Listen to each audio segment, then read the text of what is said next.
Crónicas de lo cotidiano. Un juguete de mi infancia me llevó a salir de mi mayor crisis emocional. Me llamo Andrés, tengo 50 años, y hoy quiero contarles cómo un simple juguete logró salvarme de la crisis más profunda que he vivido, una tormenta que me arrastró sin piedad por los terrenos más oscuros de mi vida. En lo emocional, lo económico y lo personal. Si tuviera que elegir un momento exacto en que mi vida comenzó a derrumbarse, diría que fue hace 10 años, cuando tenía apenas 40. Pero para entender ese instante, debo empezar unos meses antes, cuando todo parecía recién comenzar. En aquel entonces, mi esposa y yo acabábamos de recibir a nuestro hijo.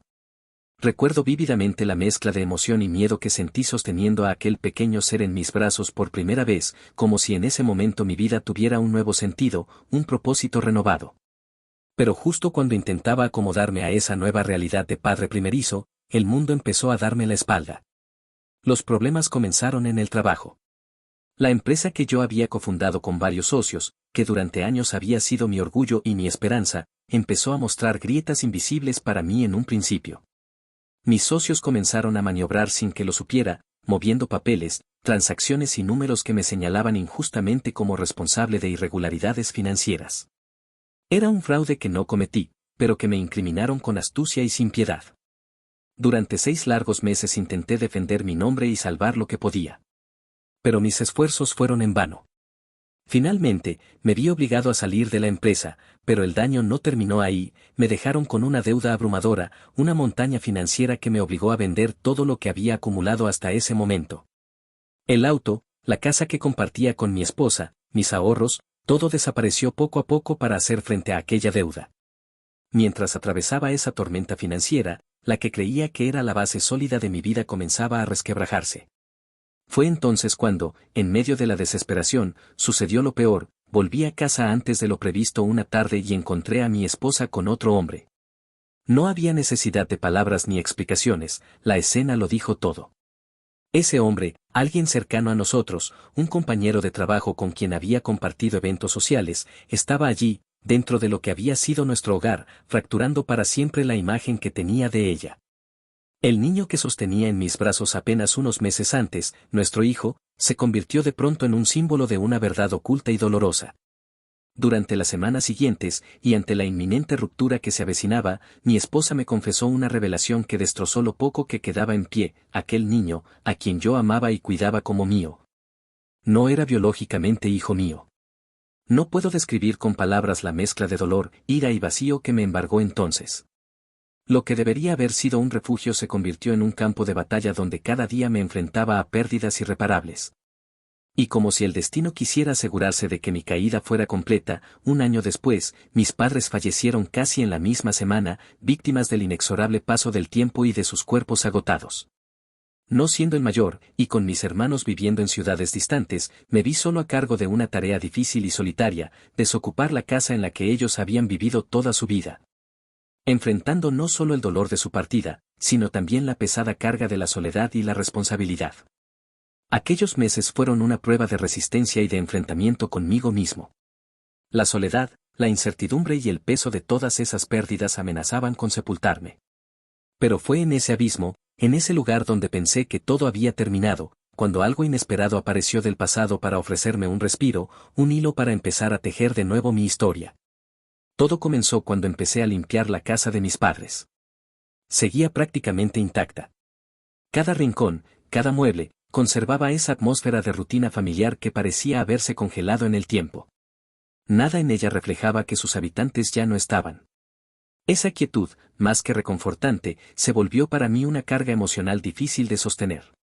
Mis hermanos, conscientes del momento por el que atravesaba y sabiendo que legalmente la propiedad nos pertenecía por igual, como estaba estipulado en el testamento, me ofrecieron quedarme a vivir allí. No había urgencia por venderla, me dijeron. Podía usarla como refugio hasta que lograra estabilizarme. Agradecí el gesto. Fue sincero y, desde lo práctico, tenía sentido. Pero aún así me negué. Durante los primeros días en los que comencé a vaciar la casa, me di cuenta de algo: estar ahí me resultaba insoportable. Cada objeto, cada fotografía, cada olor que salía de los cajones al abrirlos, me recordaba que mis padres ya no estaban. Ese dolor era inevitable. Pero lo que lo volvía insoportable era que, como una cadena inevitable, esos pensamientos me llevaban a otros, la traición de mis socios, el abandono de mi esposa. La mentira que representó el niño al que tanto amé creyendo que era mi hijo. Todo eso seguía demasiado vivo dentro de mí. Los recuerdos no me daban tregua. En esa casa no podía simplemente descansar o reconstruirme. Sentía que las paredes hablaban, que el silencio mismo se aliaba con mi tristeza para arrastrarme aún más hacia abajo. Todo había pasado tan rápido, con tan poca distancia entre un golpe y otro, que no había tenido tiempo de sanar nada. Era como intentar caminar con los huesos aún rotos. Fue mientras me ocupaba de las últimas cajas, cuando ya me encontraba cerca de terminar la limpieza, que llegué a un viejo mueble en el cuarto que habíamos usado de trastero. Ahí estaban guardadas algunas pertenencias de nuestra infancia. Libretas escolares, dibujos con crayones descoloridos, algunos libros de lectura, una pelota casi desinflada, y dentro de una caja de zapatos, encontré algo que no esperaba, una figura de acción. Era de plástico duro, con marcas evidentes del tiempo, pero sorprendentemente bien conservada. La reconocí de inmediato, aunque habían pasado más de 30 años desde la última vez que la vi. Al sostenerla en mis manos, me invadió una sensación extraña, como si una parte muy lejana de mí despertara con una voz suave pero firme. No recordaba que esa figura aún existiera. Y, sin embargo, ahí estaba. Entera. Como si me hubiera estado esperando todo ese tiempo. Sostuve la figura durante varios minutos, observándola con detalle, y me sorprendió el buen estado en el que se encontraba. Para tener más de 3 décadas encima, apenas tenía señales del uso. Y no tardé en recordar por qué dejé de jugar con ella cuando Eduardo, mi mejor amigo de la infancia, tuvo que mudarse de la ciudad. Eduardo y yo crecimos literalmente puerta con puerta. Nuestras casas compartían una reja baja y un pasillo sin divisiones claras, como si el terreno hubiera sido pensado para unirnos. Jugábamos juntos todos los días, sin excepción, incluso los domingos por la mañana o durante las vacaciones escolares. Compartíamos juegos, secretos, y una de esas amistades que solo se forjan cuando uno crece junto al otro sin prisa y sin condiciones. Él tenía una figura igual a la mía, y como niños que éramos, solíamos armar historias de aventuras interminables con ellas. Pero cuando Eduardo se fue, recuerdo que me dolió tanto que dejé la figura a un lado. No quise jugar más con ella. La guardé sin decir nada, como si hacerlo fuera una forma silenciosa de conservar lo poco que me quedaba de aquella amistad.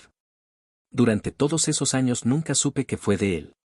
Nuestra comunicación se perdió en cuanto su familia se mudó, y nunca volví a verlo ni a saber nada. Pero ahora, con la figura nuevamente entre mis manos y en medio del caos emocional que vivía, me surgió la necesidad de saber qué había sido de él. No como una búsqueda desesperada, sino más bien como si una parte de mí quisiera comprobar que algo de aquella época aún seguía en pie. Con los pocos datos que recordaba me puse a buscarlo en redes sociales. Tardé un poco, pero finalmente di con un perfil que coincidía. La fotografía de un hombre maduro, de mirada tranquila, me pareció familiar pese al paso de los años. Le escribí un mensaje breve, sin muchas pretensiones. Solo le dije quién era, le mencioné la figura y le pregunté si era el Eduardo que vivió en tal calle, en tal número. Para mi sorpresa, respondió el mismo día. No solo me reconoció, sino que lo hizo con un entusiasmo evidente en sus palabras. Me dijo que había vuelto hacía algunos años a vivir a la ciudad donde habíamos crecido. Nos reunimos pocos días después. Recuerdo que, desde el primer instante, su voz tenía esa misma calidez que conocí de niño. El encuentro fue natural, sin incomodidad alguna. Después de saludarnos y superar la sorpresa de volver a vernos tras tantos años, pasamos más de una hora hablando como si nunca nos hubiéramos separado. Al principio, la conversación giró en torno a recuerdos de la infancia, los juegos en el patio entre nuestras casas, las tardes largas del verano con nuestras figuras de acción, las travesuras que terminaban con nuestros padres regañándonos casi al unísono. Reímos como niños recordando cosas que, para cualquiera más, serían insignificantes, pero que para nosotros estaban cargadas de significado. Luego la charla fue avanzando hacia otros temas, gustos que aún conservábamos, pasiones que habíamos desarrollado con los años, música, películas, libros. Era evidente que habíamos tomado caminos muy distintos, pero la conexión seguía ahí, intacta. No se sentía forzada, ni nostálgica en exceso. Era, simplemente, genuina. Fue después de esa conversación de amigos que la charla se tornó más personal. Hablamos de nuestras familias, de lo que había pasado en nuestras vidas. Él me contó que su madre había enfermado hacía unos años y que por eso había regresado a la ciudad. Me explicó que trabajaba por su cuenta desde hacía tiempo, aunque evitó entrar en muchos detalles. Yo, en cambio, hablé con más precaución. Al principio no dije mucho, tal vez por vergüenza o porque aún era difícil poner en palabras todo lo que había vivido. Solo mencioné que había atravesado una etapa complicada, que me estaba reacomodando, como quien lanza una frase vaga para evitar hundirse en lo concreto. Pero Eduardo me conocía lo suficiente como para notar que había algo más. No insistió, pero con una mirada sincera me dio pie a continuar. Así que poco a poco le conté lo esencial, cómo mis antiguos socios me habían sacado de la empresa con una acusación falsa, cómo me quedé con una deuda que no era mía, cómo vendí casi todo para pagarla. No entré en detalles técnicos, solo compartí el impacto personal, la traición, la impotencia, la caída. Eduardo me escuchó en silencio, con una expresión seria, sin interrumpirme ni una sola vez. Cuando terminé, hizo una pausa breve y luego me dijo con total naturalidad: ¿Sabías que soy abogado? Negué con la cabeza, sorprendido. No lo sabía. Tal vez lo había mencionado en su mensaje, o quizá lo había dado por obvio, pero en ese momento lo escuchaba como si fuera la primera vez. Me especializo en temas civiles y corporativos, continuó. Si tienes documentos o correos, cualquier cosa que te hayan hecho firmar, mándamelos. No te prometo nada, pero al menos puedo revisarlo. A veces hay puntos débiles en este tipo de maniobras que uno no ve cuando está solo. Me lo dijo sin tono de superioridad ni falsa compasión. No era un gesto de lástima, sino una oferta sincera de ayuda. Y eso, en ese momento de mi vida, significaba más de lo que él podía imaginar. Le agradecí, no con palabras rebuscadas, sino con una mirada limpia, esa que uno solo puede sostener cuando, después de tanto tiempo, alguien genuinamente se pone de tu lado. Durante las tardes en su casa, además de compartir cafés, comida casera y alguna que otra charla de temas triviales, también nos sentábamos en el estudio de Eduardo a revisar los documentos que logré conservar del caso con la empresa. Él organizaba todo en carpetas, hacía anotaciones a mano y usaba marcadores de colores como si se tratara de un caso en toda forma. Yo lo observaba trabajar y no podía dejar de pensar en la suerte que había tenido al reencontrarme con él. No solo por su ayuda legal, sino porque, simplemente, estaba ahí. Pasaron un par de meses así, en ese vaivén entre lo humano y lo técnico, cuando Eduardo se detuvo en un detalle. Había encontrado una línea contable en un reporte de conciliación bancaria, aparentemente menor, pero que podía convertirse en la clave para demostrar que las acusaciones en mi contra eran falsas. No quiso avanzar solo, así que decidió compartirlo con alguien de su entera confianza. Fue entonces cuando conocí a Jimena, una colega suya, algo más joven que nosotros, especializada en auditoría fiscal y análisis financiero. Según me explicó Eduardo, ella tenía una capacidad única para detectar irregularidades escondidas entre columnas de números y montañas de estados contables. Le compartieron el caso, y después de escuchar toda la historia, Jimena no solo aceptó ayudar, sino que insistió en hacerlo sin esperar nada a cambio. Las reuniones del caso comenzaron a realizarse de forma regular en el comedor de Eduardo. Ahí, con carpetas extendidas y laptops abiertas, pasábamos tardes enteras revisando información, organizando evidencias, comparando datos, marcando fechas, debatiendo posibilidades. Pero a la par del trabajo, creció también una confianza muy profunda entre los cuatro. La relación fue tomando otro tono. Ya no era solo el caso lo que nos reunía, sino también el espacio seguro que se había formado entre nosotros. Fue natural que, en medio de esas jornadas, todos empezáramos a compartir parte de nuestras propias historias. Jimena nos contó que era madre soltera de una niña de 6 años, Emma, a quien eventualmente conocimos una tarde en la que Clara la invitó a jugar con sus hijos. Había tenido a su hija en circunstancias complicadas, pero que había logrado salir adelante con su vida con temple y disciplina. Hablaba de Emma con un brillo en los ojos que suavizaba su habitual tono analítico y directo. Yo, por mi parte, conté con más calma, aunque no con menos dolor, todo lo que había vivido en los últimos años, el fraude que me dejó en la ruina, el divorcio que se dio en medio de la tormenta. Y la revelación más devastadora de todas, la que me hizo dudar incluso de quién era, saber que aquel niño que creí mío no lo era. Eduardo y Clara también compartieron su historia. Nos contaron cómo se conocieron cuando eran jóvenes, en una feria de libros organizada por la universidad. Ella lo corrigió cuando hablaba mal frente a un grupo de personas, y a él le causó tanta impresión su seguridad, que no pudo dejar de buscarla después. Fueron pareja por años, con algunas pausas, pero siempre volvían a encontrarse. Finalmente, decidieron casarse ya siendo adultos, con una historia sólida y serena detrás. En esas reuniones, cada conversación servía como ancla. Ninguno de nosotros fingía estar bien todo el tiempo. Había días buenos y otros no tanto. Pero entre nosotros, no había juicio. Solo escucha. Finalmente, después de semanas de trabajo detallado, sabíamos que teníamos pruebas suficientes para iniciar una acción formal. Todo apuntaba a que los movimientos financieros que me atribuían eran en realidad manipulaciones internas hechas por alguien con acceso posterior a mis decisiones. Teníamos respaldos, inconsistencias cruzadas, fechas que no coincidían. Pero nos faltaba una pieza crítica, un documento interno que confirmara ciertos movimientos contables.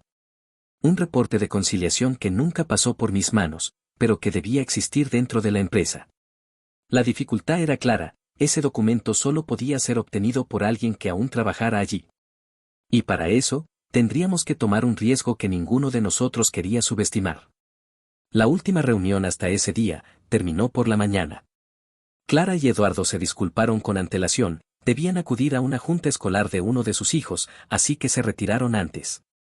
Jimena y yo salimos casi al mismo tiempo, y ella, al notar que yo caminaba hacia la parada del autobús, se ofreció a acercarme en su coche hasta donde me estaba quedando.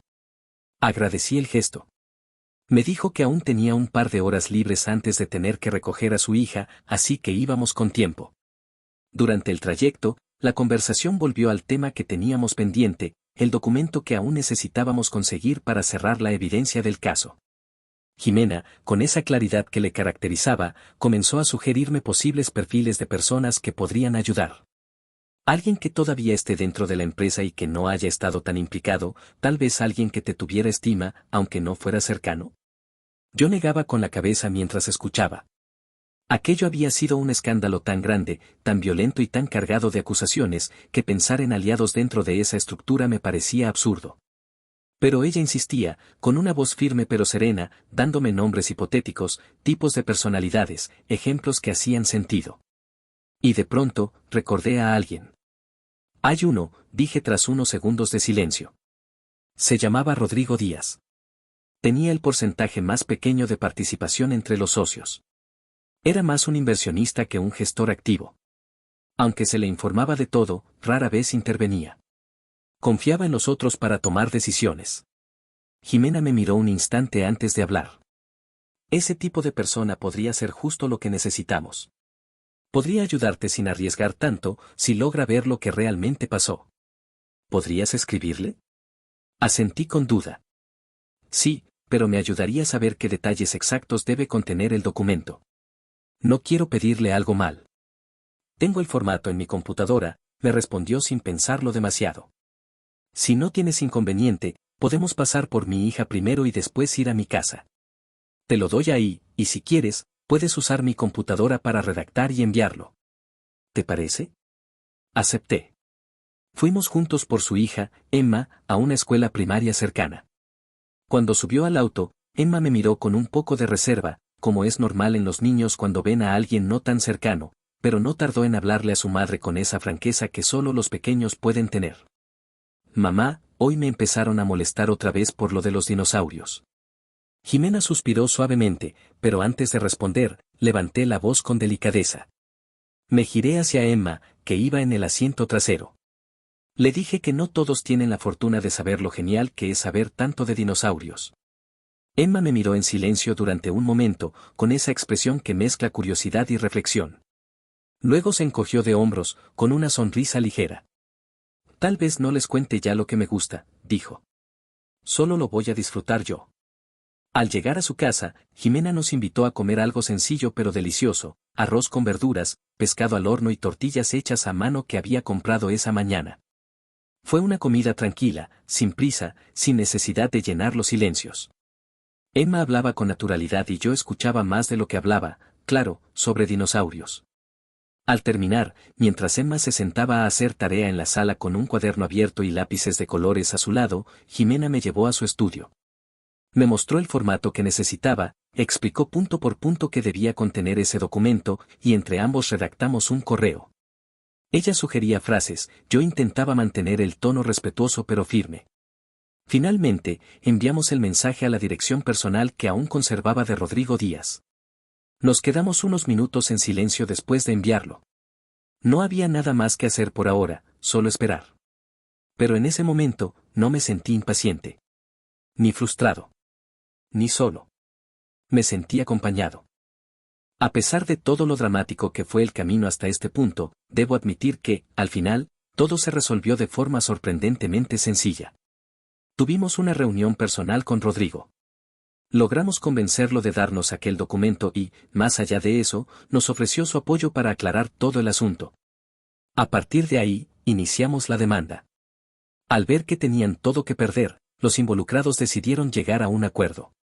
Recuperé todo lo que había pagado por aquella supuesta deuda, mi posición como socio, y, además, una indemnización bastante generosa.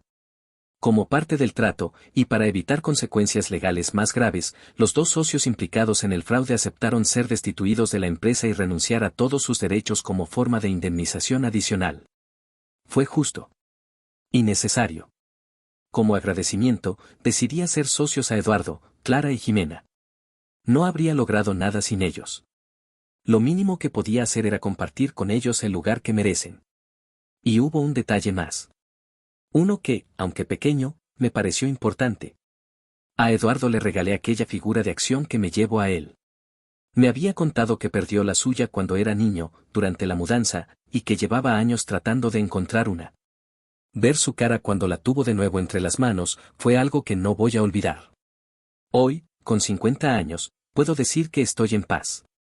Tengo dos grandes amigos, Eduardo y Clara, una empresa sólida, y, sobre todo, una familia que me hace sentir completo. Jimena, mi esposa, y Emma, mi hija, son el mayor regalo que la vida me pudo dar. No me une con Emma la sangre, pero sí todo lo demás, el amor, el cuidado y la certeza de que ella es, y siempre será, mi hija. Con ellas, y con los amigos que se volvieron hermanos, encontré algo mucho más valioso que justicia, encontré mi lugar.